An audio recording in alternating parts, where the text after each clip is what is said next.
você fala que seu pai é tatuador, o pessoal fala, não, mas no que ele trabalha? Caraca. Danny Kremlin e Davi Gomes. Galera, anestésico só pode ser aplicado por médico, cirurgião dentista.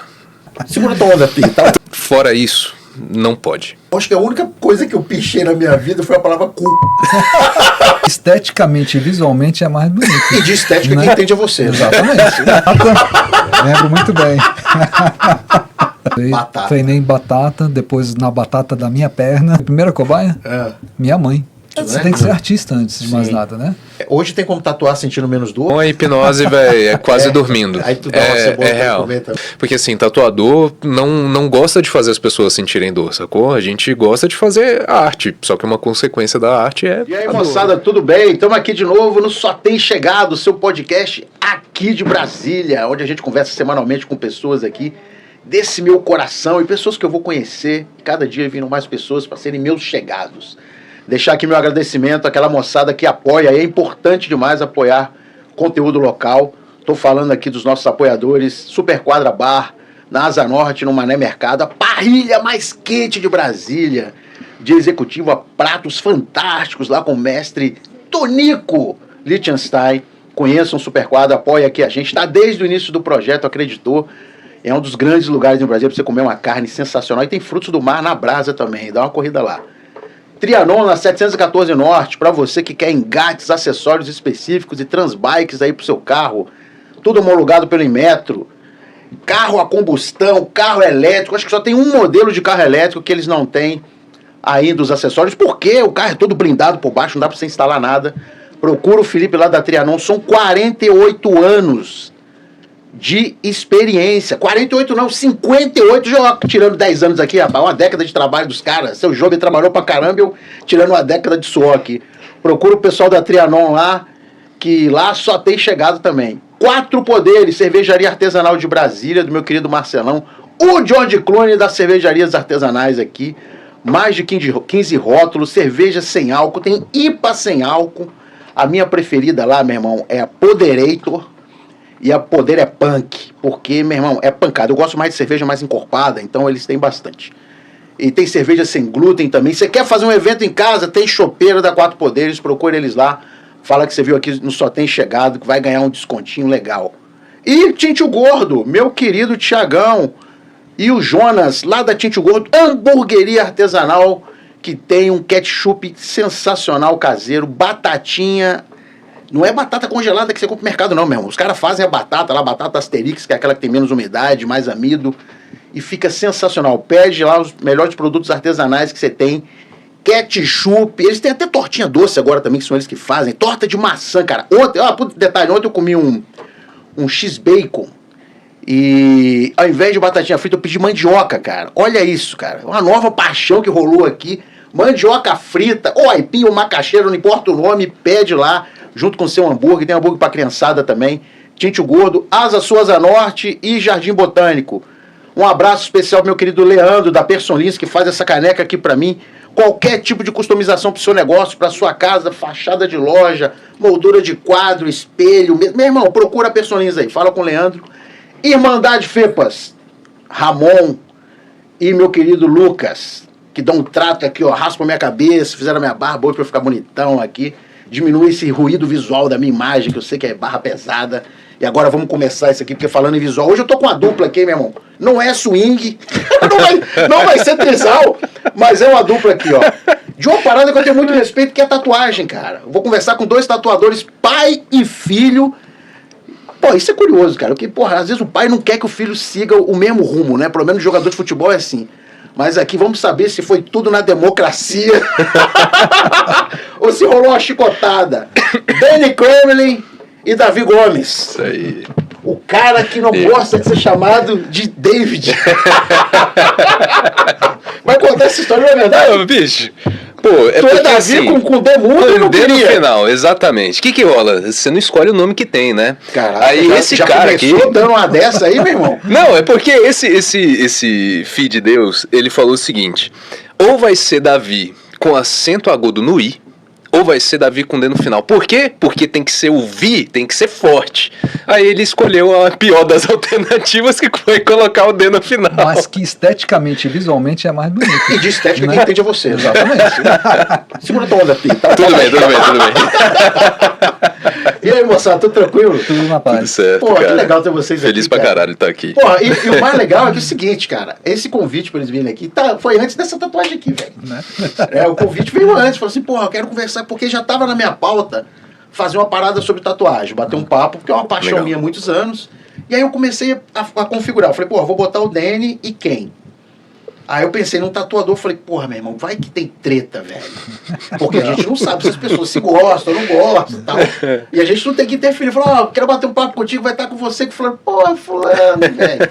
Não que rolou isso, de forma nenhuma. Eu falei, cara, eu acho que o Dene e o Davi rolam, cara, os dois ali, pai e filho, né? E aí quando eu tive lá, ano passado, eu vi que vocês têm uma simbiose legal, um negócio, porra, um trato muito ali carinhoso. Eu falei, cara, esse papo vai ser bom.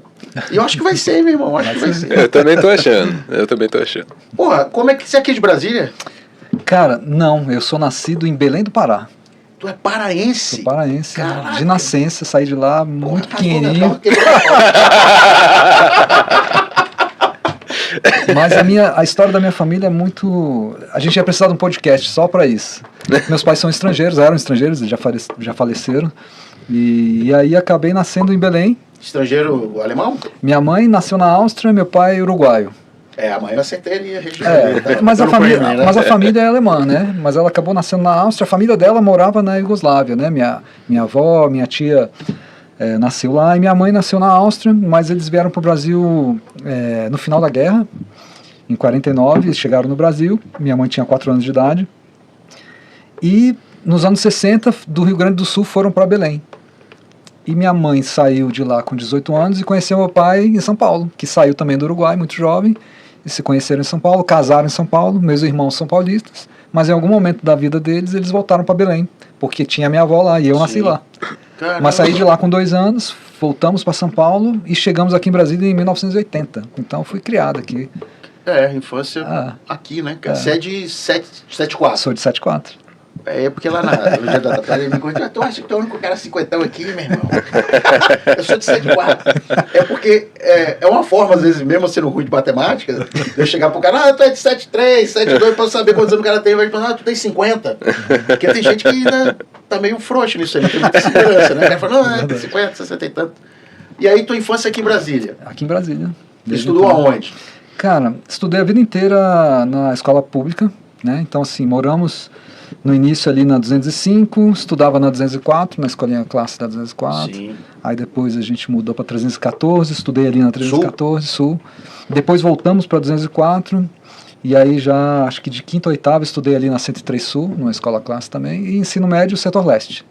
Porra, grande Setor Leste, conhecido assim, que era tipo o colégio público mais forte, eu acho que era o mais forte do país. Cara, na época você fazia prova para entrar no setor leste. Era isso mesmo. E aí era um rigor, porque você tinha uma caderneta para entrar, era carimbada a sua frequência.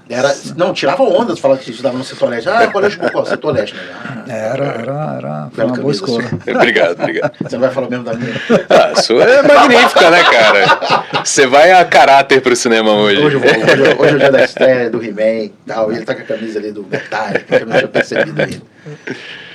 Cara, 204, meu irmão morou no 204, meu irmão Adilson. Eu não vou lembrar qual é o prédio, eu acho que era um logo à esquerda, que era meio prédio duplo, assim.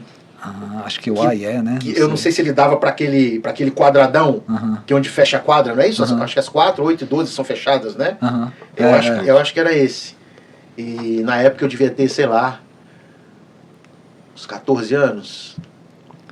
Acho que dali, na cidade acho que eu já tinha saído dali, já tinha ido. Depois eu fui morar na Octogonal, a gente morou na Octogonal, mas eu continuava estudando na 103. E tu teve uma infância tradicional de Brasília? Anos 80 total, né? Rua, Bete, Loló. Bicicleta.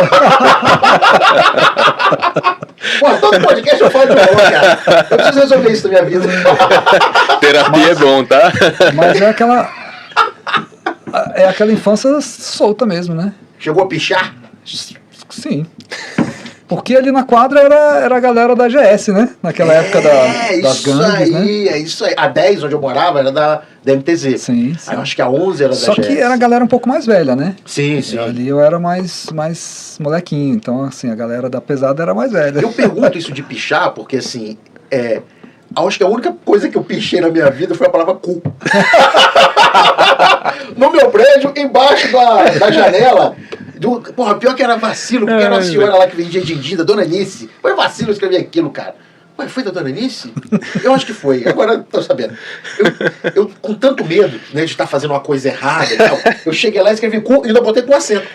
Tipo, esse é teu nome, tá com acento. Pra ter a ênfase, né, no o spray dourado. Aí eu lembro que depois eu escrevi na rua, na pista, assim, no asfalto. Um amigo meu, não, mas tem que ser umas paradas estilizadas. Porra, meu irmão, eu não consigo desenhar um círculo normal. Então eu lembro que eu escrevi look, né, L-O-O-K, e aí no L na ponta eu botava como se fosse uma seta, tentava estilizar assim. Eu falei, cara, ainda bem que eu não levo isso aqui. Mas era uma parada que rolava muito, assim, de você pichar ali. E eu te perguntei, porque, pô, tu desenha. Então, assim, porra, né, de repente uma letra artística, eu, caralho, Dani leva mas era mais no caderno, pincel atômico. Ah, na rua tu não fazia nada. Carinha, eu tô tentando tirar as palavras dele aqui. Vai ser careta, cara, careta. CDF, cara. Não, tu tem, cara. Eu era, então. Tá, mas e aí? E esse kit? O que vinha nesse kit? Cara, veio uma máquina, veio umas biqueiras, né, que é tipo por onde passa a haste com a agulha. Vieram umas agulhas soldadas e veio uma fita de vídeo. Pirata, lembro muito bem. Lembra desse filme? Cara, que ideia, né? Locadora a gente alugava essas e Havok, que era do acidente de carro. Sim. Pra quem não sabe, aí nas locadoras antigas tinha 2 filmes clássicos, assim, um que era Havok, que tinha série, Havok 1, 2, 3, 4, 10, que era um acidente de carro, de tudo, de pista, de Fórmula 1, rally. E tinha um Faces da Morte, que era tipo, o cara morrendo eletrocutado. Supostamente eram vídeos reais, né? Hoje a gente já sabe, em 2026, que muitas daquelas mortes foram encenadas e tal. Mas era traumática. Mas não era assim, não, né? Não.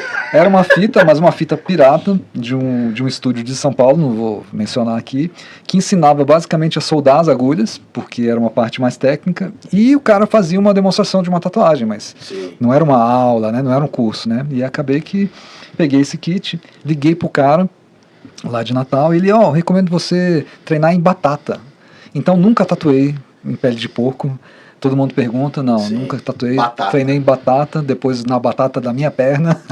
Eu ia chegar lá, mas você já meteu essa, foi boa. E você sabe quem foi a minha primeira cobaia? Minha mãe. Caraca. Minha mãe já tinha sido tatuada. Eu lembro que ela chegou de uma viagem com uns 45 anos assim.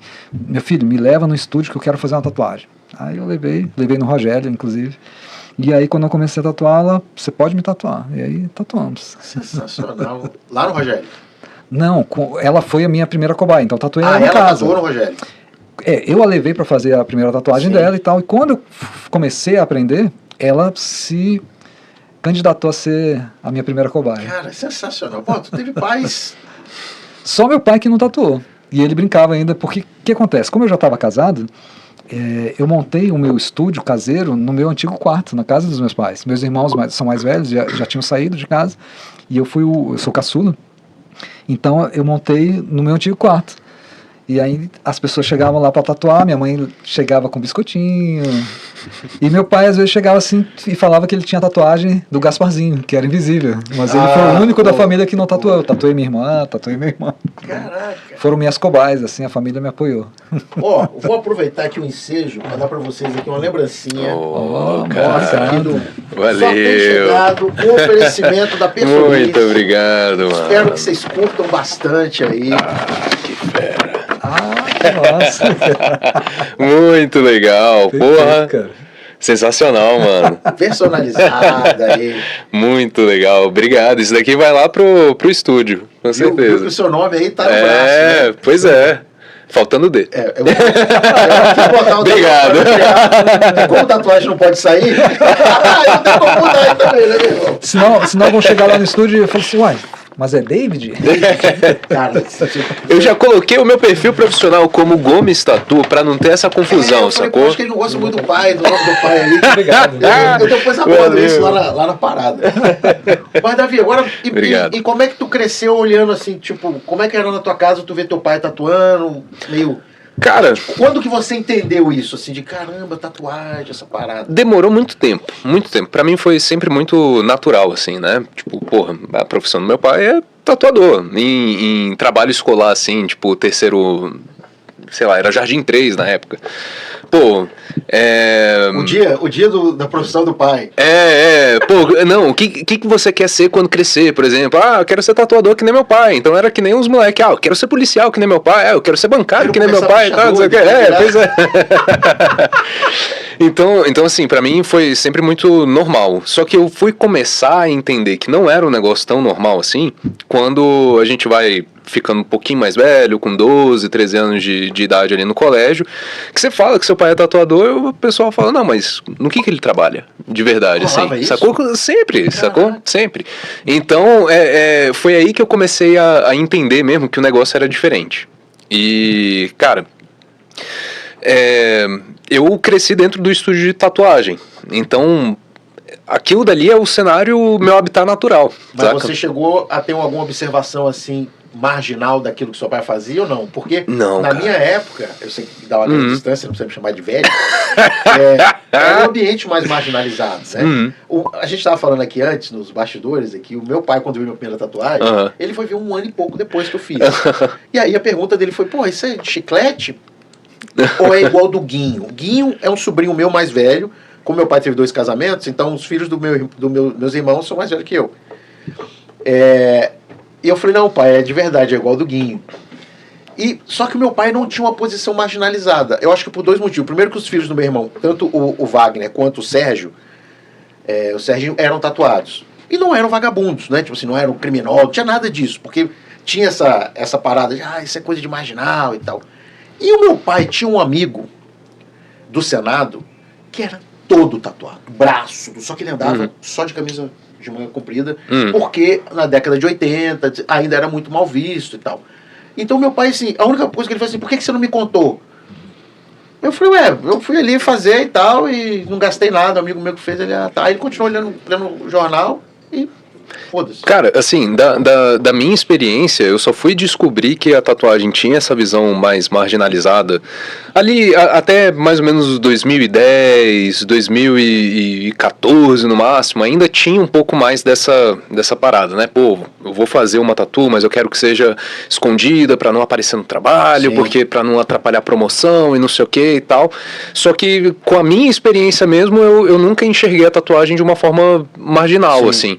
Porque, cara, lá no estúdio sempre foi um ambiente muito profissional e muito familiar também, saca?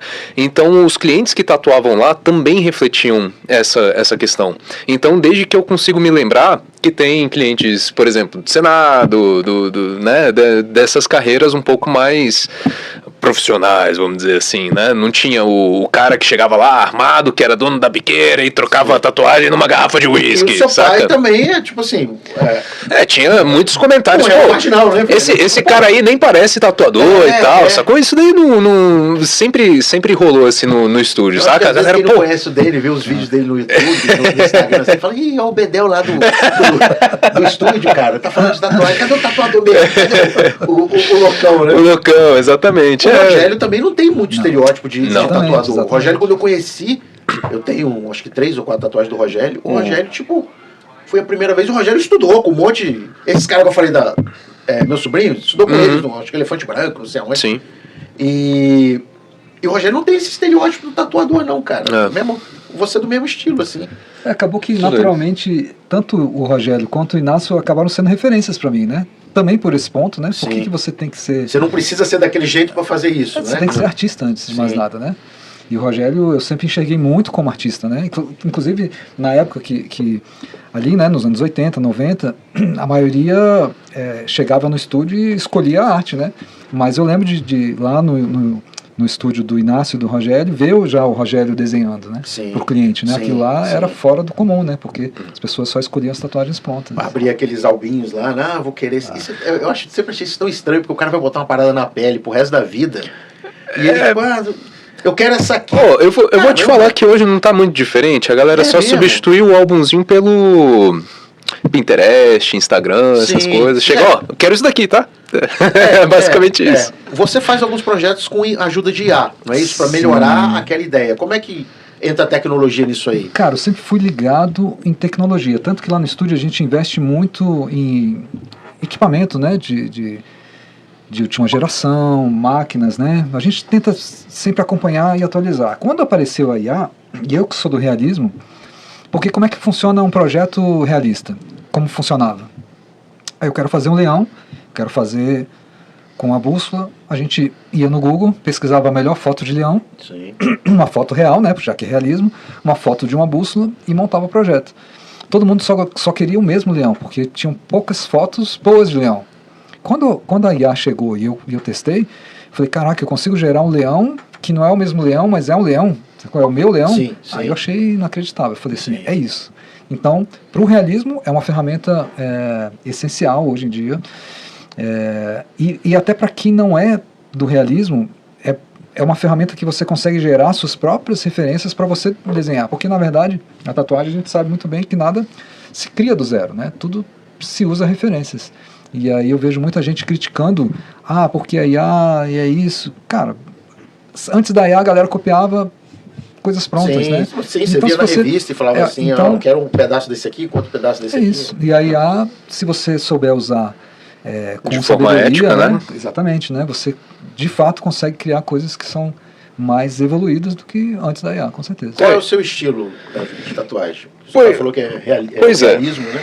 Então, hoje eu tenho um estilo próprio, né? Apelidei de neo-impressionismo por conta das referências de tatuagem, referências de arte. 137, o Duque Davi Gomes aqui, ó, criou o, como é que é o nome? Neo-impressionismo. Neo-impressionismo. É um apelido mais marqueteiro, vamos dizer assim, para uma parada que é o meu jeito de fazer arte, sacou? Então, Sim. basicamente, de perto, parece um monte de mancha de tonalidades diferentes. De longe, parece um realismo. Essa é mais ou menos E tem muita a cor, impressão. né? Tem muita cor e muita variação de tom também. E a inteligência artificial, às vezes, entra num projeto meu, quando eu preciso fazer justamente, né, ali listar as referências para a arte que eu vou fazer. Hoje, inclusive, eu pego essas referências, faço uma composição e depois jogo para tela e faço uma pintura a óleo daquela ideia e faço a tatuagem baseada nessa pintura, Legal. sacou? E, assim, não é todo projeto meu que precisa de inteligência artificial para geração de algumas imagens, mas, cara, falar que eu vou desenhar tudo do zero sempre, não é uma parada que nem os pintores renascentistas faziam, Sim, sacou? sim. Inclusive, só Acho que não daria pra pagar esse preço também. exatamente. O cara 18 horas desenhando lá. Só um parêntese aqui. Pintores renascentistas faziam um desenho de observação de modelos vivos, então não saía do zero aquela parada, né? Sim. Então começava a pintar lá depois e tal, e aí surgia a obra deles. Mas agora, imagina só, um cliente vem pedindo um golfinho pulando de um arco-íris e no fundo ele quer um dragão. Quantos meses eu vou ter que passar estudando anatomia de golfinho para fazer um golfinho perfeito e os outros elementos que ele pediu, o cara sacou? pode não gostar. Exatamente, Fala, caraca, saca? Então, horas e horas de trabalho. exato. Então, o que a gente faz? A gente pega as ideias, vai pesquisando imagens. Quando a imagem não está ideal, a gente coloca na inteligência artificial para tentar dar uma rotacionada, criar alguma ideia diferente e tal, para aí sim usar como base e fazer uma arte original. E o que a gente comentou sobre a questão de é uma ferramenta muito boa se for utilizada com ética, é porque hoje tem como você copiar estilo de outros artistas renomados Eu vi pela isso. inteligência artificial, né? Aquela parada lá com o estúdio Ghibli, né? Alguma parada do Sim, tipo, né? sim. Isso daí, pô, é paia mesmo. Principalmente porque tem uma galera que passou 20, 40, 70 anos adaptando um estilo próprio de fazer as paradas, né? É sensacional. As animações Mas, são pô, foda. se você utiliza como uma forma de inspirar a arte que você vai fazer, eu acho que é muito válido, Pô, sabe? pra mim é mão na roda, porque eu sou um cara que eu sou horrível pra visualizar as coisas. Então, assim, se tu falar pra mim aqui, eu vou botar uma estante aqui com um negócio aqui, cara, eu não consigo ver isso. Sim. Pra você ter ideia, eu entrei no terreno onde eu moro, terreno de 800 metros quadrados, quando eu tava construindo lá nem construindo, quando meu pai comprou em 80 e pouco. E eu falei, cabe uma casa aqui? 800 metros quadrados, meu irmão. Cabe uma casa aqui. Eu não tenho noção espacial nenhuma e assim, nada disso. Eu falei assim, eu vou desenhar aqui, vai ficar massa. Aquele leão, eu vou botar ele com um sorriso. Eu falei, cara, porra, na inteligência artificial tu consegue montar isso aí pra eu ver e falar, é assim. E até me lembrei, na verdade, do primeiro projeto que eu fiz com IA, ainda testando, né? E foi um cliente que chegou e ele tinha perdido o cachorro dele, um Golden. E aí ele não tinha fotos do Golden, né? E tinha algumas fotos, mas aquelas fotos mais não muito profissionais. E aí ele pediu, cara, eu queria ele de costas, caminhando e por uma estradinha e tal, e aí eu quero que tenha uma ponte no final, porque ele atravessou a ponte e tal. Aí e aí eu fui na IA. Se não fosse a IA, eu não ia ter achado uma foto de um Golden de costas com a cabeça virada. Né? Isso é muito foda. Então, assim, a tecnologia, ela sempre vai entrar, ela não vai sair das nossas vidas, né? Não tem como se livrar da inteligência artificial. Tem usos espetaculares, né? Só que a gente tem que saber lidar com isso daí. Que uma das coisas, até mesmo pro realismo, que a inteligência artificial tá ferrando tatuagens de pessoas por aí, por exemplo, eu quero fazer um deus grego, aí vai lá, joga na inteligência artificial, sai um deus grego de 7 dedos, 50 gominhos, 3 olhos. Não sai às vezes com as regras, com a proporção e tal. E aí o cara que tá criando a referência, que não sabe nada de desenho, vai pegar aquilo dali e vai falar, foda-se, coloca na pessoa, faz, e é isso aí. Não tem um dedo, vou botar mais 2 aqui. Tem que fazer a compensação. E um projeto complexo, ele não é criado todo, né? Não é um prompt que vai criar, né? Na verdade, eu particularmente crio referências isoladas, e aí eu monto a composição, eu monto a importância de cada elemento, né? Então não é a IA que está pensando por mim, né? A IA é só uma ferramenta mesmo. A pele não evoluiu. O que evoluiu na tatuagem em termos de equipamento nos últimos 20 anos para cá? Tipo, agulha, máquina, tinta. E fala também dessa parada, se hoje você tem de verdade uma medicação que você passa e pode anestesiar sem dar um rebote na pele, alguma coisa. Eu falo das pomadinhas, eu assumo essa bronca aí. Acho que houve uma evolução das máquinas de tatuagem, né? Você já fez vídeo disso? Fiz recentemente, mostrando um pouco da máquina de bobina, que era a máquina que era a ferramenta, né, na época que eu comecei a tatuar. E aí hoje a gente tem as pen, que parecem uma caneta, elas realmente são muito mais equilibradas, né, silenciosas. Evita lesão. Isso, tem algumas que vão ter sistema de amortecimento, né, deixa uma aplicação mais macia. As agulhas, basicamente, o sistema foi diminuindo até chegar no cartucho, né? Porque antes você tinha a biqueira para esterilizar, a haste para esterilizar, se descartavam as agulhas, mas você tinha a esterilização. Hoje está tudo descartável, então você tem a miniaturalização do sistema, né? Então você tem cartuchos que vão ser ali as agulhas, o conjunto de agulhas, mas as agulhas desde que eu comecei a tatuar. Então o lá não precisa mais. Não precisa mais, porque você descarta tudo. E as agulhas, tintas, com certeza, também. As agulhas em si, né, elas não modificaram muito. Na verdade, a gente perdeu até um pouco de variedade nos últimos anos, assim. Porque quando soldava, você podia escolher o tipo de ponta da agulha, de cada agulha. Você podia escolher se ela era texturizada ou lisa. Isso interfere na aplicação. No resultado da tatuagem. Hoje é uma parada mais padronizada, assim, né? Mas, em questão de solda, formato e tal, e padronização mesmo, quando você pega o conjunto das agulhas em si, aí realmente melhorou muito. Porque agora é nível industrial, né? Não é mais artesanal, né? Sim. E a questão das tintas, nem se fala, né, cara? Veio regulamentações, né, que colocam uma série de regras para a produção de tinta. E como é que era antigamente? Isso veio muito com o boom lá dos programas de TV a cabo? Ajudou? Acho que não. Ou não? Porque a gente tem um sistema aí de regulatório, né, que é bem desenvolvido, na verdade, né? Então, as tintas, elas, há muitos anos já foram regulamentadas pela Anvisa. Apesar da profissão não ser regulamentada, os materiais, né, e os estúdios, eles têm as normas, precisam, né? de normas, né? Então, e as pomadinhas? Pois é, cara. Aí a gente entra num assunto que eu fiz um vídeo muito tempo atrás, quando um cara A do KY de você Goiânia... o KY não. Um cara lá de Goiânia morreu fazendo tatuagem, velho. Porque, ixi, é uma treta. Galera, anestésico só pode ser aplicado por médico, cirurgião dentista.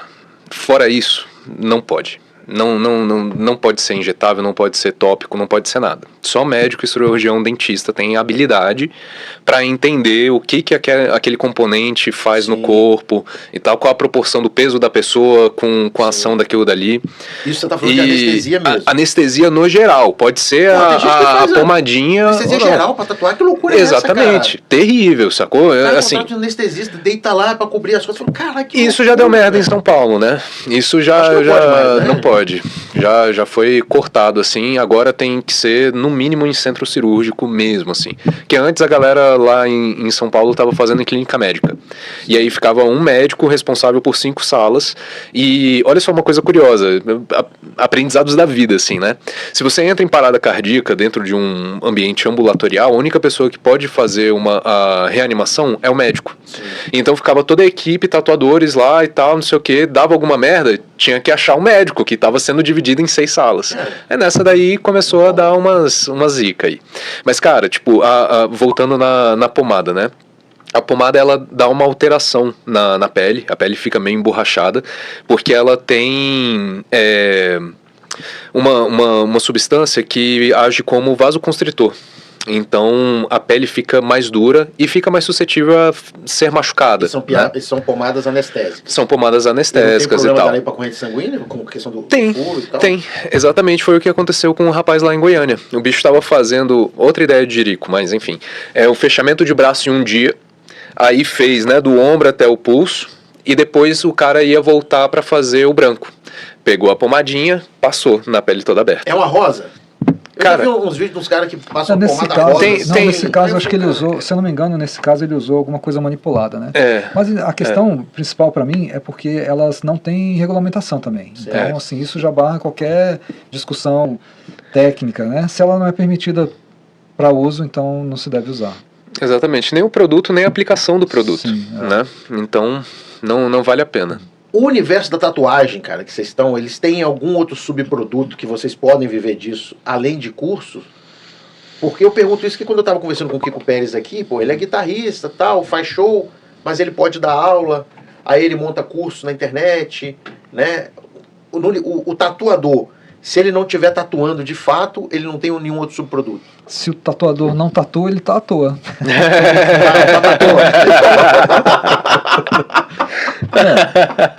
Não, a gente trabalha bastante. Quando não está tatuando, a gente está produzindo o projeto, né, as artes. Mas fazendo vídeo e tal. O único subproduto são os cursos, né? Que é passar o conteúdo, o conhecimento à frente, né?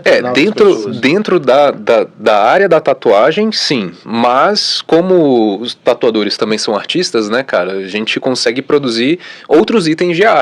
Quadros, grafites, camisetas e tal. Dá para se envolver com esse tipo de coisa. Agora, dentro da tatuagem, é só isso, porque a gente trabalha com pele, né? Então, se não tem uma pele, não é tatuagem, basicamente. Como é que tá o mercado atual da tatuagem, assim, para vocês? Eu acho que nesses últimos, principalmente depois da pandemia, entraram muitos profissionais, né? Não vou dizer que todos são profissionais, eu né? Falar Muitos, profissionais ou... Porque essa é uma questão até. Desenhista que acha que tatua? Não, nem desenhista é. A questão é que eu lembro que uma vez eu tatuei um cara que era fotógrafo. E ele estava me falando na época, né? Isso tem muitos anos. E ele falando que o problema é que tinha muito fotógrafo e eles estavam cobrando preços mais baratos, né? E aí às vezes ele chegava para um cara que... eu sou fotógrafo também. Um cara chegava para ele e falava assim, eu sou fotógrafo também. Aí ele perguntava, mas você vive disso? Ele, não. Então você é amador, você não é um fotógrafo, né, profissional. E eu acredito que hoje na tatuagem a gente tem uma quantidade enorme de tatuadores amadores, né? Não no sentido pejorativo, né? Sim. Porque gostam, mas Sim. não vivem disso, né? Sim. Os tatuadores profissionais, eles realmente vivem do trabalho deles, né? E eu acho que entrou muitos tatuadores na pandemia, e muitos tatuam em casa, muitos estúdios não regulamentados, né? Muitos, na grande massa mesmo, assim, a maioria que não segue as normas Não, e às vezes a nem cadeia tem de tudo conhecimento. isso é horrorosa, porque você tem a questão de descarte de material, né, que Sim. tem que ser apropriado, é uma coisa que você faz bastante, que eu já vi nos seus vídeos. Sim. Existe toda uma norma de segurança, né? A tatuagem, ela deixou de ser marginalizada, né? Pra você ver, em 87, quando eu fiz a minha primeira tatuagem, nem luva o tatuador usou. Mas é porque nem dentista usava luva, exatamente, né? Sim, As coisas é. foram se adaptando. Nem churrasqueiro. Né? Então, assim, o conhecimento foi regulamentando as coisas, e na tatuagem também existe uma regulamentação, né, de procedimentos e tal. E as pessoas, os jovens que entram, eles entram porque eles compraram um curso online e que não tem bons exemplos de biossegurança, infelizmente. E indo para uma parte mais artística também, os cursos que rolaram aí durante a pandemia falava: você quer ganhar 30k por mês? Cara, Venha e faça um curso de tatuagem. E a galera achou que ia entrar para fazer dinheiro, só que nunca pegou num lápis e papel para desenhar, não é artista e usou da tatuagem para fazer uma profissão, sacou? A galera entrou sem saber nada. Aí a gente encontra alguns cenários muito ruins dentro da tatuagem que banalizou, sacou? Tipo, nossa, tudo isso por conta de uma tatuagem. Se a gente for equiparar, por exemplo, ao valor de um celular, sim. O celular cai, quebra, acabou. Sim. A tatuagem vai ficar com você até você ser enterrado, né, cara? Então... Mas eu acho assim, que todo mundo também tem o direito, né, de entrar no mercado, todo mundo Sim, tem claro, o direito com certeza. de ter seu espaço, né? Eu acho que pessoas têm... Eu acho que o mercado mesmo separa com o tempo. Exatamente, né? Eu não sou contra novos artistas, tanto que a gente ensina, né? Sim. Só que a gente tenta ensinar de uma forma correta, né? Não só na questão da biossegurança, mas na questão ética, de não copiar, né? De ser respeitoso. Né? Então acho que isso é uma missão também. Estamos chegando na parte final aqui do nosso papo. Hoje tem como tatuar sentindo menos dor? Eu vi que você publicou uns vídeos sobre isso. A tecnologia chegou para ajudar, né? Explica aí, David. Assim, lá no estúdio a gente tem duas formas. Ninguém quer sentir, né? Exatamente. Mas eu acho que faz parte do processo da parada. A primeira forma que foi quando a gente começou a estudar formas alternativas de tratar a dor foi a hipnose. Então, eu e ele estudamos, fizemos, testamos em clientes e tal. É muito legal, tá? Ser hipnotizado e hipnotizar a galera é muito massa. Tanto que o Davi é uma frescura para ser tatuado, né? E hoje... Com a hipnose, velho, é quase dormindo. Aí tu dá uma cebola pra real. comer também. E a questão é que ele tem um foco muito, muito grande. Então, ele é muito bom de hipnotizar. A gente vai ter que voltar aqui só pra falar sobre hipnose, velho. Pra terminar aqui, eu vou falar, vou hipnotizar até aqui, grava um vídeo pra ver depois. Que eu vou voltar aqui, vai ser engraçado. Vai ser muito legal. E a segunda forma, que é uma forma que não vai depender tanto, por exemplo, do seu foco ou da sua abertura ao processo, que são os eletrodos, né? A mesma tecnologia ali da fisioterapia, né? Tá. Então, qual que é a teoria por trás da parada? Você tem um sinal elétrico que vai chegar na sua medula antes do sinal da dor. Então, aquela eletroestimulação dos eletrodos, ela vai reduzir a sua sensação de dor. Vai como se estivesse embaralhando a informação da dor, saca? Sim. Então, causa uma redução. Ela, não vou dizer que ela tira, mas ela reduz bastante, ela deixa muito mais confortável. Por isso que ele se chama um amenizador, né? Ele vai reduzir a percepção, ele não vai anestesiar. E dá mais conforto. Todo mundo que usou... E não atrapalha o ato de tatuar. Não, pelo contrário. Nada. Ajuda porque a pessoa fica mais relaxada, mais tranquila, a gente consegue trabalhar mais tranquilo. Porque assim, tatuador não gosta de fazer as pessoas sentirem dor, sacou? A gente gosta de fazer arte, só que uma consequência da arte é a dor, né? E pra quem tá tatuando, tem um custo a mais de usar essa eletroestimulação? Tem o custo dos eletrodos, né? Sim. Hoje lá no estúdio a gente pratica isso, exatamente. Mas é uma parada que, assim, a gente tá colocando como realmente um bônus de conforto, sacou? Até porque o diferencial desse aparelho que a gente usa são os eletrodos, né? Ele que é o diferente ele que foi criado... que sempre existiram, né, na fisioterapia. Então, ele acabou sendo testado por um outro grande tatuador lá do Rio de Janeiro, e acabou saindo o registro da Anvisa, né, no ano passado, e eles lançaram, a gente resolveu testar e foi aprovadíssimo. Isso. E só para os eletrodos, eles foram feitos específicos para funcionar melhor com a tatuagem, sacou? Tá. Eles têm uma estimulação um pouco diferente do que um eletrodo de fisioterapia convencional, assim. Tanto é que a pele pula menos. Era só isso mesmo. Olhando aqui para essa câmera da verdade, deixa aí o contato de vocês, deixa o recado de vocês aí, tanto do Danny quanto do Davi, ou o David para os índios. Você tem uma segunda sessão, tá? Eu posso fazer sua vida bem mais difícil. Já foi hipnotizado? Cara, não. Que eu saiba. Você tem vontade? Ué, não tem problema nenhum com isso não. Legal. Porque você sabe que toda hipnose é uma auto-hipnose, né? Ninguém que não quer ser hipnotizado vai ser hipnotizado. Então, quando a pessoa quer participar, é um processo bem legal. Vamos fazer essa brincadeira. Deixa o recado de vocês aí, rede social, onde fica o estúdio, Matt Fish. O estúdio, desde 2001, fica na 312 Sul, fundos do comércio, atrás da lanchonete Skies. Isso não é uma propaganda. Mas é uma referência. Venda casada, né? É uma referência, né? Inclusive, quando eu fui alugar essa loja, rapidinho, eu achei que era uma referência ótima. Pô, atrás do Skies, todo mundo conhece Skies. Né? E acaba que é bem tranquilo, né? É super discreto. É legal entrada, que dá pra tatuagem for longa, dá pra descer, fazer um... E hoje nosso atendimento basicamente é privativo, assim. A gente marca horário para conversar, né? Não é um estúdio que ele fica aberto, mas a gente prefere sempre estar com horário agendado, que é justamente para trocar uma ideia, tomar um café. Rede social? Fala a sua, Davi. Eu já ia te dar um chutinho aqui. Porra, fala do seu Instagram e tal. O meu Instagram é Gomes, com 2 Es no final, .tatu. Vocês conseguem me achar também pelo Google, né? E eu trabalho no mesmo estúdio que ele, só que... né? O lugar tradicional de Brasília, você sabe como é que é, né? 20 anos, mais de 20 anos no mesmo lugar, tem muita história. E o meu Instagram é Dani, com 2 N's Y, Tatu, BSB. Tem TikTok? Faz dancinha? Tem o TikTok também, mas não tem dancinha não. Então como é que você tem que voltar? Você fazia umas lives, umas paradas, né? Então, meu canal, ele mudou o Time-lapse, nome, caramba. né? O canal acabei botando, o nome do canal hoje é Tatuagem com Inteligência. A ideia é voltar para falar não só de inteligência artificial, mas de outros processos que são interessantes, né? Faça isso. Tatuagem. Eu vou deixar aqui meu depoimento, porque eu acho que é fundamental. Eu tatuei com o Danny agora, tem 2 semanas, e eu tenho tatuagem de 3 artistas já. E eu sempre tatuei de forma assim, fiz aquela tatuagem, né, sem pensar, com 17, eu falei, agora eu só tatuo depois dos 25. Aí dos 25 eu tatuei até os 33, e falei, agora só tatuo depois dos 40. E aí não tatuei e tal, e lá, eu tô com 50 agora, lá com uns 45 mais ou menos, eu conheci você pelo Instagram. E eu fui acompanhando, tal, tanto que se você for procurar lá a mensagem antiga, tem mensagem muito antiga, da época da pandemia, um pouco antes. E eu falei, cara, próxima tatuagem tem que ser com esse cara.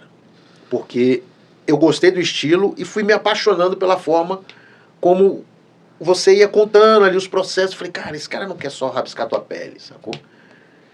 E acabou que as coisas aconteceram agora, né? Então, quando eu fui conhecer ele pessoalmente ano passado, eu falei, cara, agora eu vou poder ter uma tatuagem de um cara que eu admiro, velho. Olha que doideira. Eu admiro o cara há um tempo, né? E vou poder ter uma tatuagem dessa pessoa. O Rogério aconteceu a mesma coisa, porque as pessoas falavam do Rogério, a minha família. E o outro cara que eu admirava pra caralho, que eu acho que era um cara de São Paulo, Cigano, em realismo, porra, eu ia tatuar com ele, só que deu um problema, ele cancelou, e aí, porra, não deu pra eu arrumar a passagem de ônibus e tal, pra data ele já não tinha, aí eu fiz com o Rogério, né, que é meu pai, Jesus e o meu irmão falecido.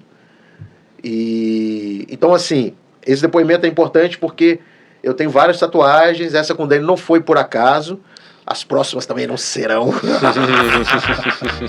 E pode confiar que é um baita estúdio muito legal. Obrigado por vocês estarem aqui, velho. Pô, obrigado você pelo convite, cara. Bom demais. Bom pra caralho. Pô, tô aqui garantindo. Ainda tem um monte de assunto pra gente falar. Pô, tu podia falar aqui que tu eu acordo, que tem que ir embora, né? Fala aí, pois é.